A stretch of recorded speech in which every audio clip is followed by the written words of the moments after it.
Vous pensez que les séismes sont à l'origine de la mortalité? Non, c'est une idée reçue.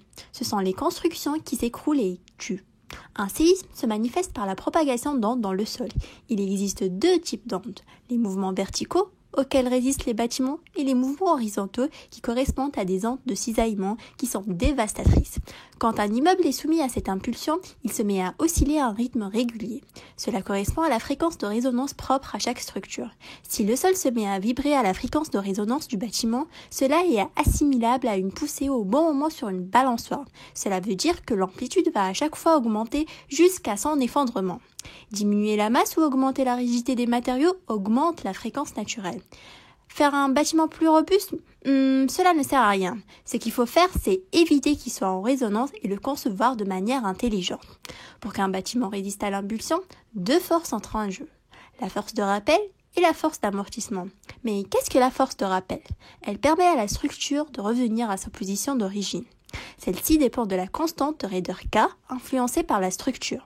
Plus elle est élevée, plus le bâtiment oscillera sur des petits déplacements. Et la force d'amortissement? Celle-ci est la dissipation de l'énergie sous forme de chaleur. Elle permet d'atténuer l'amplitude des oscillations d'un bâtiment. Elle est représentée par un coefficient d'amortissement C caractéristique du bâtiment.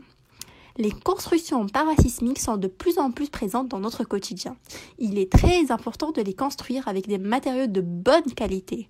Le coût des matériaux constitue près de 40% du prix d'une construction. Mais ce n'est rien comparé au coût des dommages qui serait bien supérieur si le bâtiment venait à s'effondrer. Malheureusement, il n'y a pas vraiment de matériaux miracles. On utilise les matériaux habituels comme le béton, mais avec des normes spécifiques. Les matériaux doivent être un minimum rigides afin de supporter le poids de la structure. Par exemple, ne pas mettre trop d'eau dans les ciments pour augmenter la rigidité. Mais aussi, les matériaux doivent être un minimum ductiles pour pouvoir rentrer en plasticité et donc éviter la rupture. Prenons notre ami le béton armé. Son reffort en acier va empêcher la rupture fragile du béton. Et si nous regardons l'architecture, oh non, pas de formant U ni en T. Il faut privilégier des géométries simples et faire attention à la localisation des points faibles, ou bien diviser la longueur des bâtiments en différents blocs avec la mise en place des joints. Et oui, ce n'est pas si simple. L'une des solutions très communes aux constructions parasismiques est l'utilisation des amortisseurs. Leur rôle est de réduire l'amplitude des oscillations grâce à la dissipation de l'énergie. Les oscillations libres sont amorties après l'arrêt du séisme.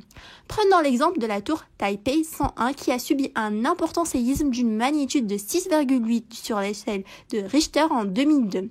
Comme vous pouvez voir, cette tour est particulière. Elle possédait un pendule à base d'une boule d'acier de 5,5 mètres de diamètre pesant 660 tonnes et est située entre le 87 et le 88e étage. Cette pendule est considérée comme un amortisseur harmonique de masse. Il va permettre un amortissement de l'ordre de 30 à 40% des mouvements du bâtiment en dissipant l'énergie par les oscillations de la boule. Si tous les bâtiments étaient parasismiques, on connaîtrait beaucoup moins de mortalité lors d'un séisme.